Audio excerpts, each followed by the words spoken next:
I think what is important for us to understand, where do we need Malaysian studies when there is such thing called Malay studies in Malaysia, and we have Chinese studies, Indian studies. But I think what we are looking at when we talk of Malaysian studies is it has to do with the formation of Malaysian nation state after independence. At that time, I think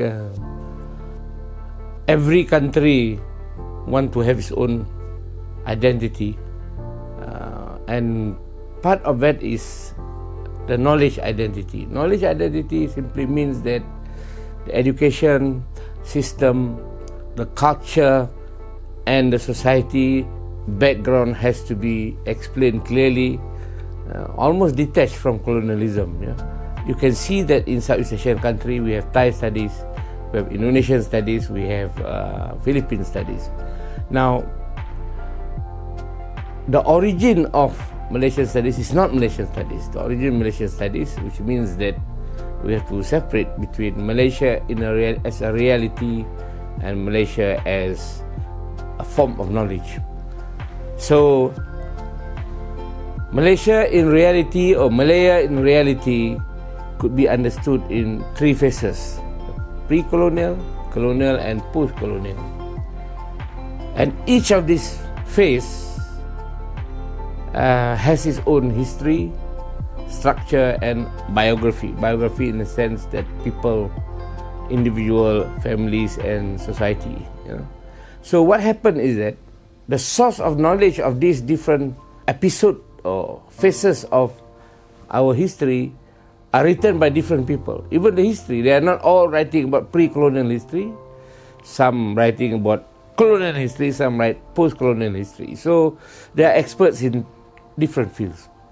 So Malaysian studies began with a notion called Malay studies. This is what the colonialists constructed as a way of knowing who the people are in this country, what do they do, and they also transform the notion of the traditional Malay to the modern Malay, which includes innovation, governance, and a new economic system called capitalist system. So I think this transformation have been recorded quite well and written quite well and in detail. Now, but the focus of Malaya, there was no Malaya studies, even though we were once Malaya. So there's no Malaya studies. We only have Malay studies. Why? That is the focus of the British colonialism towards knowing who is the Malay.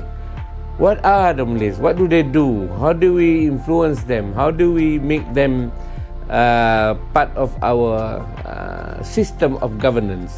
So that's where they decided to change from what they saw as absolutist rule of the royal family to a more modern governance, where the royal family remain at the top, in the middle are the British governors, and at the bottom, who runs at the local level, the penghulu. So it's quite interesting how this structuration of Malay society was very critical, because at that time, Indian and Chinese, they are mainly people who came here to settle, to work for the colonial office.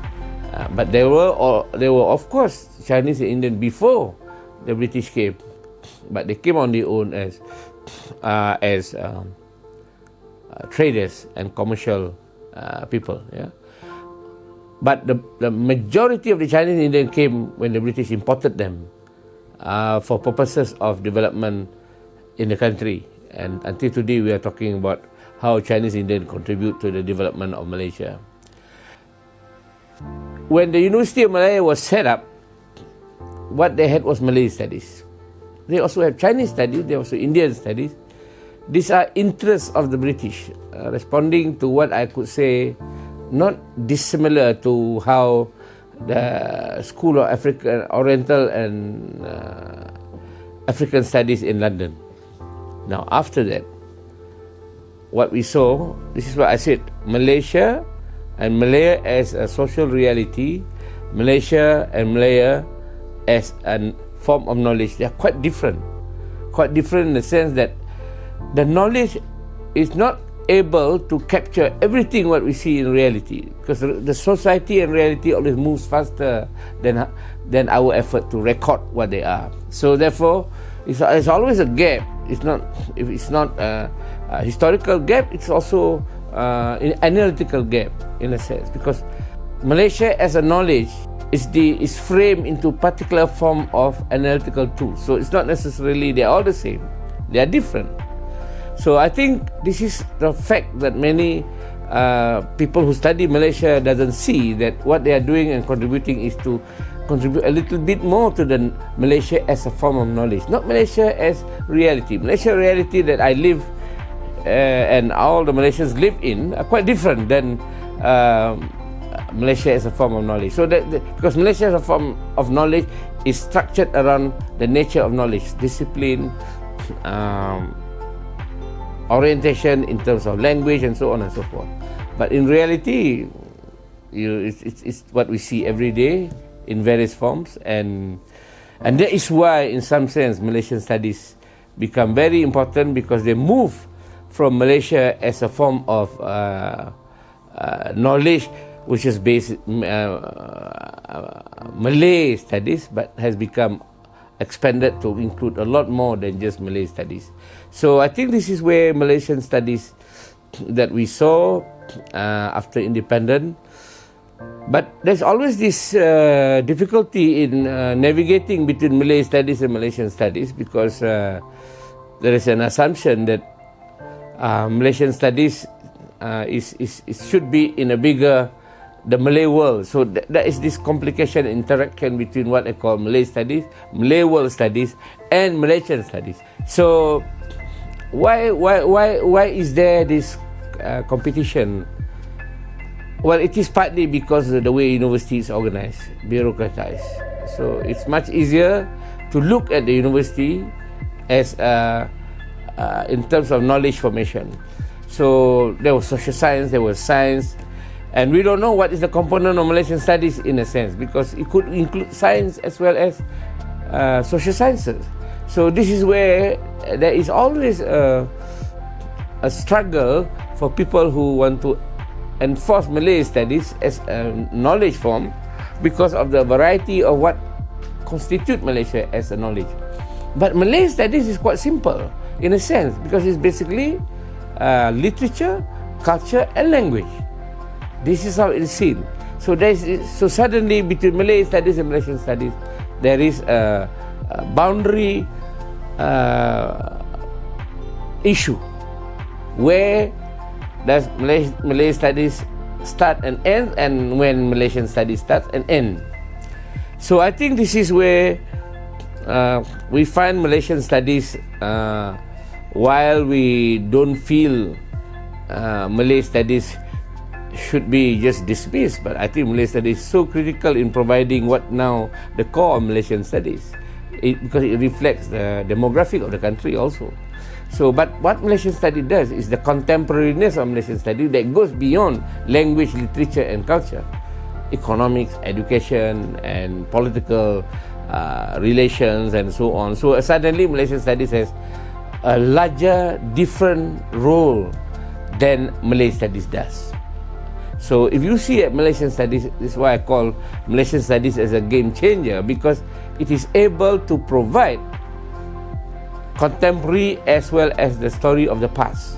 So if the Foreign Ministry is interested in the role of culture, actually it's interested in the role of knowledge rather than the role of culture, and the role of knowledge that inform us about the culture, because not completely the whole culture we can inform, because the culture that we can inform is basically a knowledge-based culture.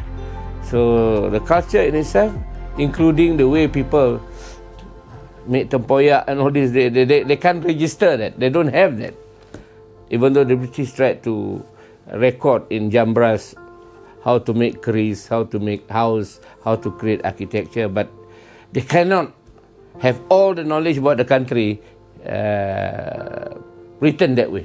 Yeah. So Malaysian studies is a lot more contemporary, while we have a position of Malay studies within that context, but we are focusing more on the contemporary issues and our relationship in the world. So what I'm trying to suggest is that Malaysian studies is about Malaysia in the world, but we also want to know about the world in Malaysia.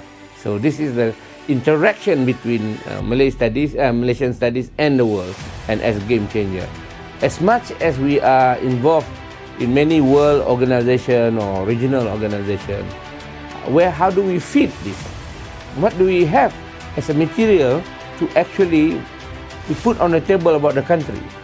And I think this is, you just can't pick one here and pick one there, but I think it has to do with the way we organize Malaysian studies. That's why the idea of Malaysian Studies Center came, Malaysian Studies, Global Malaysian Studies Network came to being, because if you know that Malaysian studies can become organizationally and bureaucracy, it can be a department, it can be institute, it can be a center, it can be a program, and all this we have in the world.